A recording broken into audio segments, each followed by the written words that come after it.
Okay, as far as advice on Scarborough Reef goes, um, this is this is where I launch.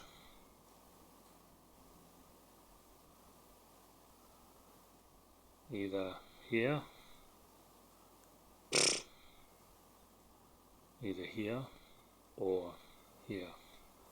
I launch there at low tide. I launch there at high tide. Difference being, and I'll explain this in 2 seconds. I'll zoom out so you can see the coordinates. The coordinates in the center right are for the northeastern corner of Scarborough Reef. There's a little bit of a hole there. I love to sit there in the kayak. I tend to get good results. It is a bit hit and miss. This location here off Queen's Beach is, off Pirate Park, I find to be very good for squid, but it has to be cold. Okay, so back to this. Let's say those coordinates are where the stick is. I'm going to take a screenshot and edit. That way I can explain this much quicker and easier for everybody. Crop it a little bit. Bear with me. Alright, so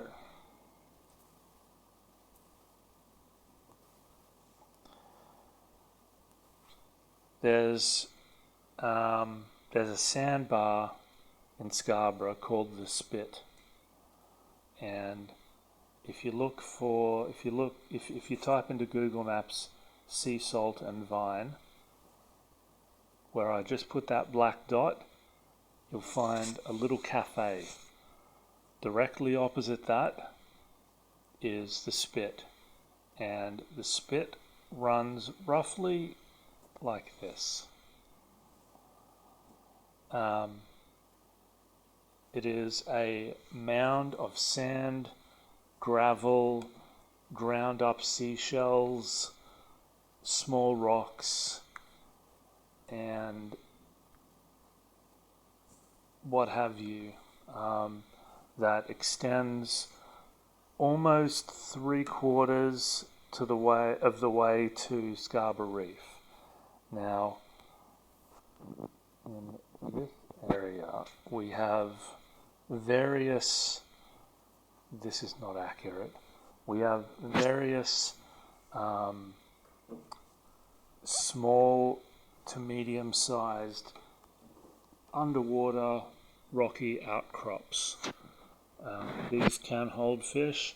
I've never really bothered fishing them. Back to this area. Launching in kayaks,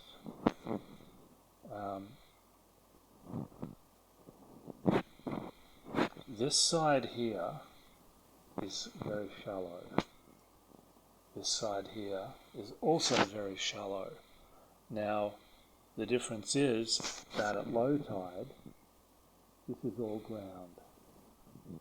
It's all sand and rock, whereas this is water with weed beds. If you launch here,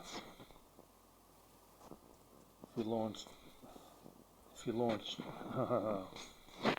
do that. If you launch here at low tide, then the problem is you have to go all the way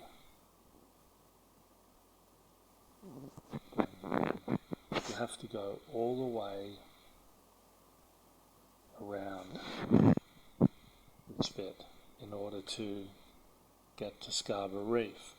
If you launch and land at high tide, it's pretty much just straight there. That being said, do not launch from the the right side of the spit at low tide. It'll just be an absolute nightmare for you, I promise.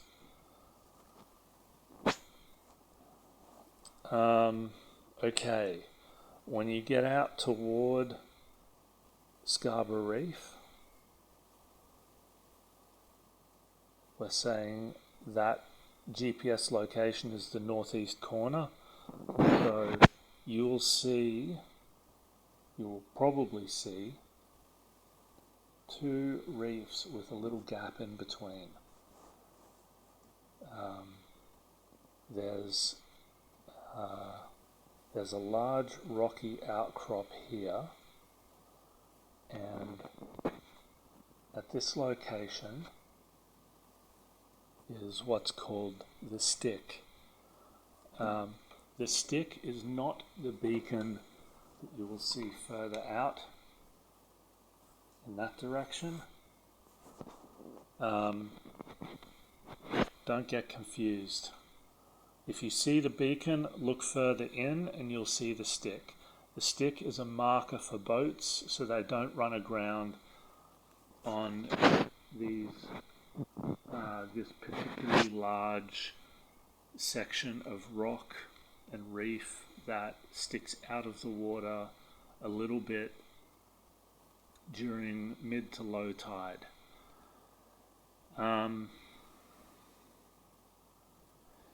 When I am bringing my kayak out, I usually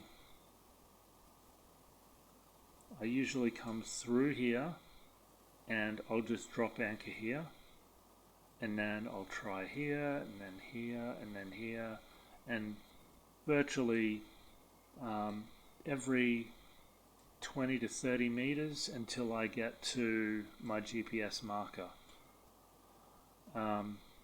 Failing those, I'll try this section here. Right here is a very steep drop off at the edge of the rock. You'll often find boats speckling this area. Now, what they can't do is get as close to the rock as you can, or even at high tide, if you wanted to, sit on the rock and cast your line over the edge into the deep water. Large fish obviously will like to swim past the rock wall and try and find bait fish that are hiding in there. So,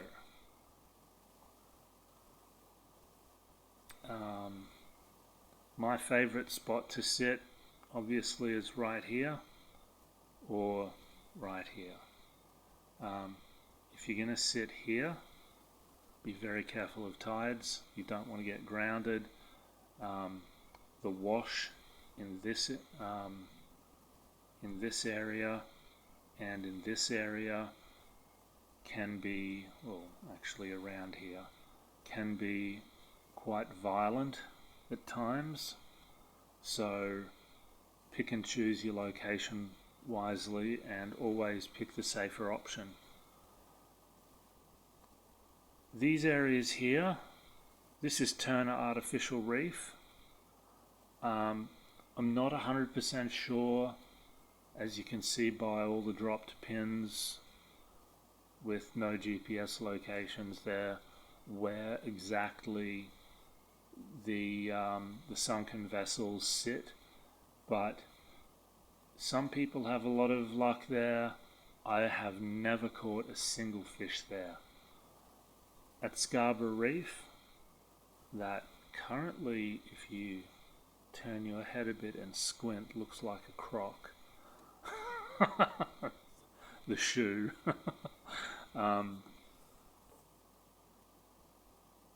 You'll get plenty of snapper, the odd wobbegong. You'll get loads of bream, especially out in this area. You'll get loads of sweetlip in here. You'll get loads of snapper everywhere. I haven't had much luck outside these two reefs, so I wouldn't bother too much about anchoring out here. I would stick between those two reefs that I come through in my kayak. When you get out there, you'll see what I mean. And I generally stick to one or two areas. Drifting is okay. The current will tend to take you out this way towards Bribey. Once you pass about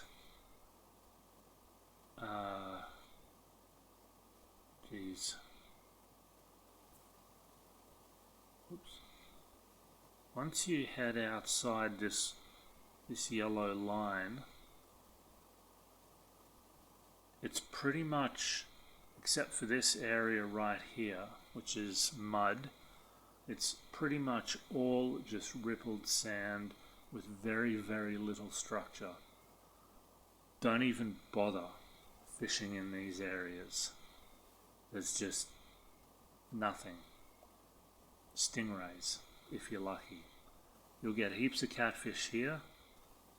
You get some big catfish here. Maybe the odd shark. The trick with Scarborough Reef is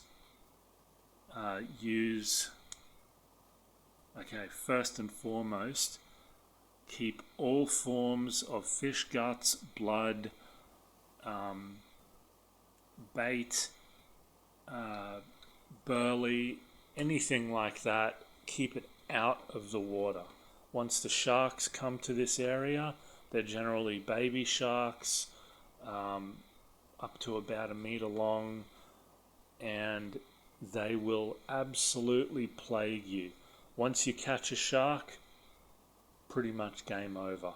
You won't catch many other fish at all, if any.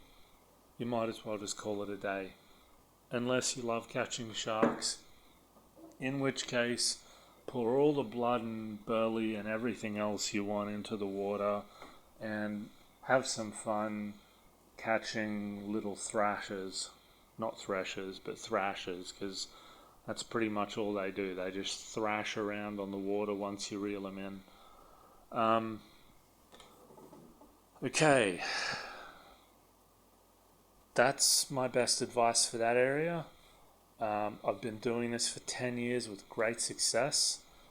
95+% of the time I'll come home with dinner, especially in summertime, spring and summer, which is now. I use 20-pound braid or 12-pound mono, and I use no sinkers and no swivels. Learn to tie an FG knot or some similar knot that can run through the eyelets of your fishing rod without tearing your rod to pieces. Just tie maybe 40 centimeters to 1 meter of 20-pound monofilament leader, not line but leader, fluorocarbon leader to your line, and stick a 4.0 or 5.0 circle hook. I love Gamakatsu because I believe they never miss. Onto the end of that, and thread a half pilchard, like just chop a pilchard in half. You'll go through, well, in my experience, you'll go through about 1 kilogram of pilchards in an hour. So budget on anywhere between 3 and 4 kilos of pillies for a 4-hour fishing trip. you'll be rebaiting a lot, especially if you use 2 rods. Okay, I also have another small map which is a little less scribbly.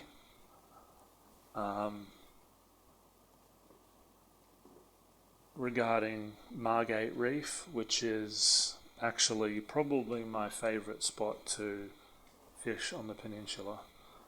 If you're after flathead, if you're after stingrays, if you're after bull sharks, then head down to Bramble Bay near the Horton Bridge and use chicken hearts.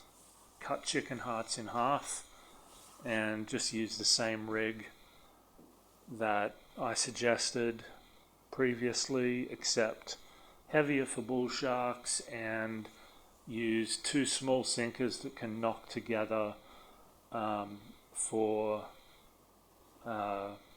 flathead. Preferably just drift and flick a lure in the direction that you're traveling, in the direction that you're drifting. Okay, have fun. That's pretty much all I can give you.